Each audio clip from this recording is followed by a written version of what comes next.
I am Rahat Lokhanwala and I currently work in Akanksha as a teacher leader. I work in a school in Dadar called Shindewari Mumbai Public School, and I teach grade 10 English, and I also support science and English teachers in my school. And earlier I did the fellowship for 2 years in Pune. I taught 64 10th graders, 9th and 10th graders, English and science.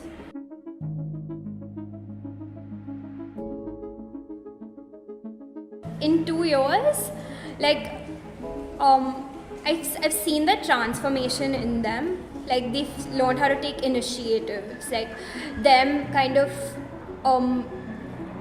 doing things by themselves. Also like the confidence level, and also like not being dependent on anyone, like self independent. So I think that's like what I've seen, and I like from 9th grade to like 10th grade I've seen that transformation in them, in like 1 year. Like they become like grown into adults. Like of course there have been like days where like they have their own like mood swings and tantrums that they want to throw, but like most of the time like they realize like what the real world is like and what they need to kind of do in order to like face the real world. So I feel like more like no dependency, trying to do things by themselves, start projects and initiatives by themselves. So we had this rule in my class where me and my co-fellow, we told like the kids that you each have to like start something by yourself. It can be something as simple as like a project within the school. It can be something wide scale. It can be something as simple as I'm going to start making a chart paper for my classroom. So like a project, whatever, but you need to start something. And not everyone ended up doing it, but a lot of them did, and it kind of created a change.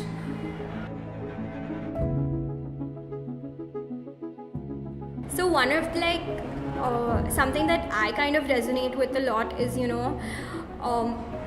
leadership skills, and I felt like as soon as like you actually start something, or you even like take the initiative to start something, it's like one step closer to kind of being a leader. So I wanted them to start small, and also in life like everything's just not given to you. You need to kind of start forming things. You need to start doing things by yourself. So that's why I wanted them to experience that in a small environment like a classroom, and then maybe they could, once they realize that they can do it in a classroom and that achievement factor comes in, they could move and like do bigger things. For me, leadership has like 3 things within itself. Like within leadership there are 3 things. One is being empathetic, so understanding what another person's going through. Second is initiating and taking on initiatives, and the third is empowering others. So like these are 3 things that I would like expect a leader to have. So that's how I describe leadership. One project that this kid in my class, Anjali, started was the MUN club, where she was so inspired and motivated by the Model United Nations, and she participated in them like for a couple of years. So she started this MUN club in my school, where she decided to kind of teach 5th grade to 8th grade, like what are the steps and how do you go about MUN, and how do you go about money. And what she did was she started off pretty basic, like how do you go about doing it, but then she started like bringing topics which are relevant and which like kids really need to think about and which they don't think about, like the LGBTQ rights. She spoke about human rights and how the refugee crisis that's taking place. And then when you bring in like topics like that, and when a kid is ready like talking about topics like that to other kids, it kind of like changes the way they see it, because they're all from the same community, and if one kid has that thought where no, like you need to stand up for your rights, you need to be a person who like is fighting for gender equality, then that kind of motivates and empowers all the other kids around. And so I saw like many of my class girls like now like coming up with this thing that, oh, we'll make pepper spray, and like asking questions about, you know, why are we not allowed to go outside in our community after 7 o'clock, and shouldn't we also be allowed in mosques since it was a Muslim dominated community. So that was where I saw the empowering coming in, and also like empathy, because, you know, how do you think like a refugee would be feeling? Like that's why I saw that come in. When I entered 9th grade, like, yeah, Anjali was one of the brighter kids, and she definitely had that streak of, you know, you could see that there's a possibility that she's going to be like a great leader at some point. But then throughout those 2 years, I feel like she made use of the opportunities that she like had. So she definitely like put herself out there.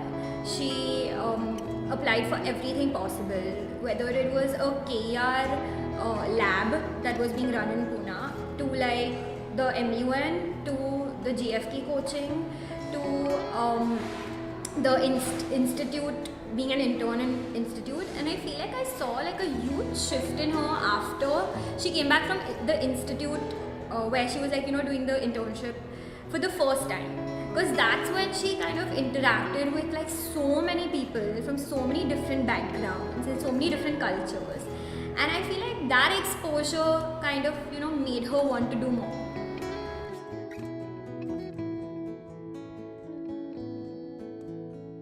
She could articulate how she felt, like she knew exactly what she was good at, she knew what she wasn't that great at, and she knew how to use what she was good at to like her advantage.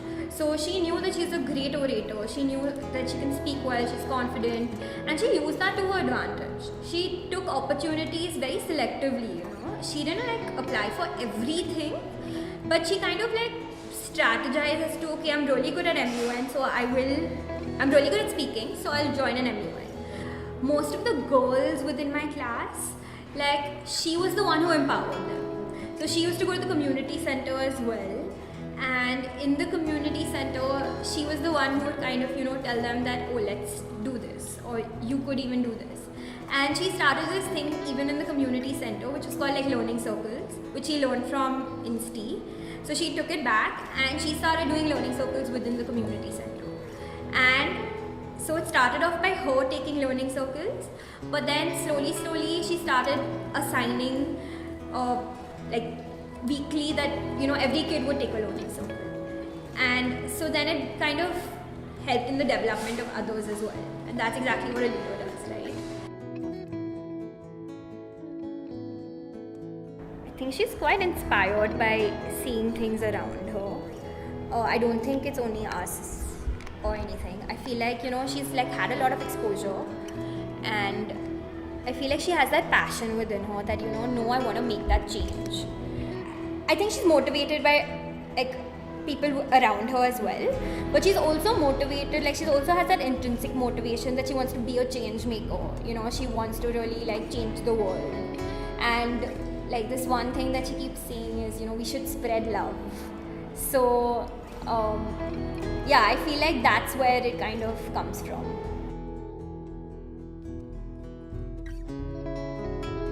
I think if Anjali had to do something, I would say that like she could be a life coach because she interacts with people and she has this like solution or this way of comforting you, and I also feel like she enjoys like, you know, helping people. She has that leadership quality in her where she can guide you as well.